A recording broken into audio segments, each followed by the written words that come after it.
ओम शांति 2 सितंबर 2024। आज की मुरली। मीठे बच्चे, जैसे तुम्हें निश्चय है कि ईश्वर सर्वव्यापी नहीं, वह हमारा बाप है, ऐसे दूसरों को समझाकर निश्चय कराओ, फिर उनसे ओपिनियन लो। प्रश्न: बाप अपने बच्चों से कौन सी बात पूछते हैं जो दूसरा कोई नहीं पूछ सकता है?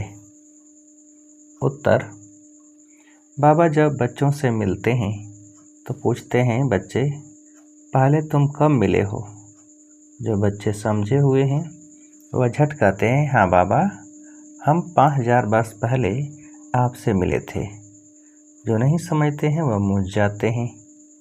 ऐसा प्रश्न पूछने का अक्ल दूसरे किसी को आएगा भी नहीं। बाप ही तुम्हें सारे कल्प का राज समझाते हैं। ओम शांति। रूहानी बच्चों प्रति रूहानी बेहद का बाप समझाते हैं, यहाँ तुम बाप के सामने बैठे हो, घर से निकलते ही इस विचार से हो कि हम जाते हैं शिव बाबा के पास, जो ब्रह्मा के रथ में आकर हमको स्वर्ग का वर्षा दे रहे हैं। हम स्वर्ग में थे, फिर 84 का चक्र लगाकर अभी नरक में आकर पड़े हैं, और कोई भी सत्संग में किसकी बुद्धि में यह बातें नहीं होंगी। तुम जानते हो, हम शिव बाबा के पास जाते हैं, जो इस रथ में आकर पढ़ाते भी हैं। वो हम आत्माओं को साथ ले जाने आए हैं। बेहद के बाप से ज़रूर बेहद का वर्षा मिलना है। यह तो बाप ने समझाया है कि मैं सर्वव्यापी नहीं हूँ। सर्वव्यापक तो 5 विकार हैं, तुम्हारे में भी 5 विकार हैं, इसलिए तुम महान दुखी हुए हो। अब ईश्वर सर्वव्यापी नहीं है, यह ओपिनियन जरूर लिखवाना है। तुम बच्चों को तो पक्का निश्चय है कि ईश्वर सर्वव्यापी, ईश्वर बाप सर्वव्यापी नहीं है। बाप सुप्रीम बाप है, सुप्रीम टीचर गुरु भी है, बेहद का सद्गति दाता भी है, वही शांति देने वाला है। और कोई जगह ऐसे ख्याल कोई नहीं करता है कि क्या मिलना है। सिर्फ कन्नरस, रामायण, गीता आदि जाकर सुनते हैं, बुद्धि में अर्थ कुछ नहीं। आगे हम परमात्मा सर्वव्यापी कहते थे, अब बाप समझाते हैं यह तो झूठ है। बड़ी ग्लानि की बात है। तो यह ओपिनियन भी बहुत ज़रूरी है। आजकल जिनसे तुम ओपिनियन आदि कराते हो वह लिखते हैं, ब्रह्मा कुमारियाँ अच्छा काम करती हैं, बहुत अच्छी समझानी देती हैं, ईश्वर को प्राप्त करने का रास्ता बताती हैं। इससे लोगों के दिल पर सिर्फ अच्छा असर पड़ता है। बाकी ये ओपिनियन कोई भी नहीं लिख कर देते कि दुनिया भर में जो मनुष्य कहते हैं ईश्वर सर्वव्यापी है, यह बड़ी भूल है। ईश्वर तो बाप, टीचर, गुरु है। एक तो मुख्य बात है, यह दूसरा फिर ओपिनियन चाहिए कि इस समझाने से हम समझते हैं गीता का भगवान श्री कृष्ण नहीं है। भगवान कोई मनुष्य या देवता को नहीं कहा जाता है। भगवान एक है, वह बाप है। उस बाप से ही शांति और सुख का वर्षा मिलता है। ऐसी ओपिनियन लेना है। अभी जो तुम ओपिनियन लेते हो वह कोई काम की नहीं लिखते हैं। हाँ, इतना लिखते हैं कि यहाँ शिक्षा बहुत अच्छी देते हैं। बाकी मुख्य बात जिसमें ही तुम्हारी विजय होनी है वह लिखाओ कि यह ब्रह्मा कुमारियाँ सत्य कहती हैं कि ईश्वर सर्वव्यापी नहीं है। वह तो बाप है, वही गीता का भगवान है। बाप आकर भक्ति मार्ग से छुड़ाए ज्ञान देते हैं। यह भी ओपिनियन जरूरी है कि पतित पावनी पानी की गंगा नहीं, परंतु एक बाप है। ऐसी ओपिनियन जब लिखें तब ही तुम्हारी विजय हो। अभी टाइम पड़ा है, अभी तुम्हारी जो सर्विस चलती है, इतना खर्चा होता है, यह तो तुम बच्चे ही एक दो को मदद करते हो, बाहर वालों को तो कुछ पता ही नहीं। तुम ही अपने तन मन धन से खर्चा कर अपने लिए राजधानी स्थापन करते हो। जो करेगा वह पाएगा, जो नहीं करते वह पाएंगे भी नहीं। कल्प कल्प तुम ही करते हो, तुम ही निश्चय बुद्धि होते हो। तुम समझते हो कि बाप बाप भी है, टीचर भी है, गीता का ज्ञान भी यथार्थ रीति सुनाते हैं। भक्ति मार्ग में भल गीता सुनते आए, परंतु राज्य थोड़े ही प्राप्त किया है। ईश्वरी मत से बदलकर आसुरी मत हो गई। कैरेक्टर बिगड़ते पतित बन पड़े। कुंभ के मेले पर कितने मनुष्य करोड़ों के अंदाज में जाते हैं। जहाँ जहाँ पानी देखते वहाँ जाते हैं। समझते हैं पानी से ही पावन होंगे। अब पानी तो जहाँ तहाँ नदियों से आता रहता है। इनसे कोई पावन बन सकता है क्या? क्या पानी में स्नान करने से हम पतित से पावन बन देवता बन जाएंगे? अभी तुम समझते हो कोई भी पावन बन न सके, यह है भूल। तो इन 3 बातों पर ओपिनियन लेना चाहिए।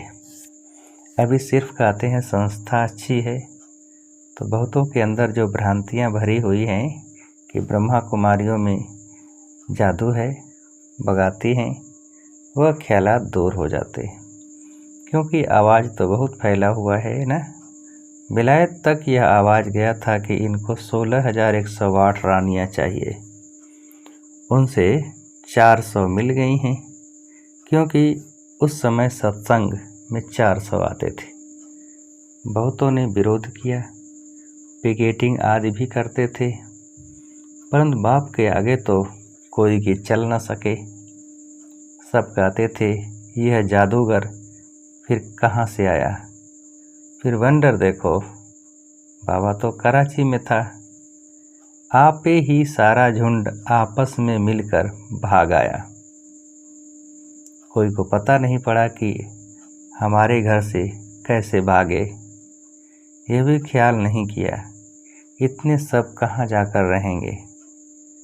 फिर फट से बंगला ले लिया, तो जादू की बात हो गई ना।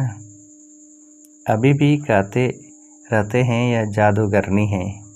ब्रह्मा कुमारियों के पास जाएंगे तो फिर लौटेंगे नहीं। यह स्त्री पुरुष को भाई बहन बनाती हैं। फिर कितने तो आते ही नहीं हैं। अभी तुम्हारी प्रदर्शनी आदि देखकर वह जो बातें बुद्धि में बैठी हुई हैं वह दूर होती हैं। बाकी बाबा जो ओपिनियन चाहते हैं वह कोई नहीं लिखते। बाबा को वह ओपिनियन चाहिए, यह लिखें कि गीता का भगवान श्री कृष्ण नहीं है। सारी दुनिया समझती है श्री कृष्ण भगवान आज, परंतु श्री कृष्ण तो पूरे 84 जन्म लेते हैं। शिव बाबा है पुनर्जन्म रहित। तो इसमें बहुतों की ओपिनियन चाहिए। गीता सुनने वाले तो ढेर के ढेर हैं। फिर देखेंगे यह तो अखबार में भी निकल पड़ा है, गीता का भगवान परमपिता परमात्मा शिव है। वही बाप टीचर सर्व का सद्गति दाता है। शांति और सुख का वर्षा सिर्फ उनसे मिलता है। बाकी अभी तुम मेहनत करते हो, उद्घाटन कराते हो, सिर्फ मनुष्यों की भ्रांतियाँ दूर होती हैं, समझानी अच्छी मिलती है। बाकी बाबा जैसे कहते हैं वह ओपिनियन लिखें। मुख्य ओपिनियन है यह। बाकी सिर्फ राय देते हैं यह संस्था बहुत अच्छी है, इससे क्या होगा। हाँ, आगे चल जब विनाश और स्थापना नज़दीक होगी तो तुमको यह ओपिनियन भी मिलेंगे। समझ कर लिखेंगे। अभी तुम्हारे पास आने तो लगे हैं ना। अभी तुमको ज्ञान मिला है। एक बाप के बच्चे हम सब भाई भाई हैं। यह किसी को भी समझाना तो बहुत सहज है। सब आत्माओं का बाप एक सुप्रीम बाबा है। उनसे जरूर सुप्रीम बेहद का पद भी मिलना चाहिए। 105,000 वर्ष पहले तुमको मिला था। वो लोग कलयुग की आयु लाखों वर्ष का देते हैं, तुम 5000 वर्ष कहते हो, कितना फर्क है। बाप समझाते हैं 5000 वर्ष विश्व में शांति थी। यह एम ऑब्जेक्ट सामने खड़ी है। इनके राज्य में विश्व में शांति थी। यह राजधानी हम फिर स्थापन कर रहे हैं। सारे विश्व में सुख शांति थी, कोई दुख का नाम नहीं था। अभी तो अपार दुख है। हम यह सुख शांति का राज्य स्थापन कर रहे हैं। आपे ही तन मन धन से गुप्त रीति। बाप भी गुप्त है, नॉलेज भी गुप्त है, तुम्हारा पुरुषार्थ भी गुप्त है। इसलिए बाबा गीत कविताएं आदि भी पसंद नहीं करते हैं। वह है भक्ति मार्ग। यहाँ तो चुप रहना है, शांति से चलते फिरते बाप को याद करना है और सृष्टि चक्र बुद्धि में फिराना है। अभी हमारा यह अंतिम जन्म है पुरानी दुनिया में, फिर हम नई दुनिया में पहला जन्म लेंगे। आत्मा पवित्र जरूर चाहिए। अभी तो सब आत्माएं पतित हैं। तुम आत्मा को पवित्र बनाने के लिए बाप से योग लगाते हो। बाप खुद कहते हैं, बच्चे देह सहित देह के सब संबंध छोड़ो। बाप नई दुनिया तैयार कर रहे हैं, उनको याद करो तो तुम्हारे पाप कट जाएं। अरे बाप जो तुमको विश्व की बादशाही देते हैं, ऐसे बाप को तुम भूल कैसे जाते हो। वह कहते हैं, बच्चे यह अंतिम जन्म पवित्र, सिर्फ पवित्र बनो। अब इस मृत्यु लोक का विनाश सामने खड़ा है। यह विनाश भी हूबहू 5000 वर्ष पहले ऐसे ही हुआ था। यह तो स्मृति में आता है ना। अपना राज्य था तो दूसरा कोई धर्म नहीं था। बाबा के पास कोई भी आता है तो उससे पूछता हूँ, आगे कब मिले हो। कोई तो जो समझे हुए हैं वह झट कह देते हैं 5000 वर्ष पहले। कोई नए आते हैं तो मुँह चिपड़ते हैं। बाबा समझ जाते हैं कि ब्राह्मणी ने समझाया नहीं है। फिर कहता हूँ, सोचो तो स्मृति आती है। यह बात और कोई भी पूछ न सके, पूछने का अक्ल आएगा ही नहीं। वह क्या जाने इन बातों से। आगे चलकर तुम्हारे पास बहुत आकर सुनेंगे जो स्कूल के होंगे। दुनिया बदलनी तो ज़रूर है, चक्र का राज तो समझा दिया है। अब नई दुनिया में जाना है। इस पुरानी दुनिया को भूल जाओ। बाप नया मकान बनाते हैं तो बुद्धि उसमें चली जाती है। पुराने मकान में फिर ममत्व नहीं रहता है। यह फिर है बेहद की बात। बाप नई दुनिया स्वर्ग स्थापन कर रहे हैं। इसलिए अब इस पुरानी दुनिया को देखते हुए भी नहीं देखो। ममत्व नई दुनिया में रहे। इस पुरानी दुनिया से वैराग्य, वह तो हठ योग से पद का, हठ योग से हद का संन्यास कर जंगल में जाकर बैठते हैं। तुम्हारा तो है ही सारी पुरानी दुनिया से वैराग्य। इसमें तो अथाह दुख है। नई सतयुगी दुनिया में अपार सुख हैं तो जरूर उनको याद करेंगे।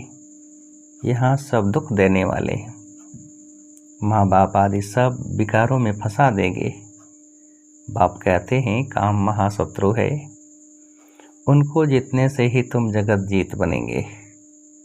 यह राजयोग बाप सिखलाते हैं जिससे हम यह पद पाते हैं। बोलो, हमको स्वप्न में भगवान कहते हैं पावन बनो तो स्वर्ग की राजाई मिलेगी। तो अब मैं एक जन्म अपवित्र बन अपनी राजाई गंवाऊंगी थोड़े ही। इस पवित्रता की बात पर ही झगड़ा चलता है। द्रौपदी ने भी पुकारा है, यह दुशासन हमको नंगन करते हैं। यह भी खेल दिखाते हैं कि द्रौपदी को श्री कृष्ण 21 साड़ियाँ देते हैं। अब बाप बैठ समझाते हैं कितनी दुर्गति हो गई है। अपार दुख है ना। सतयुग में अपार सुख था।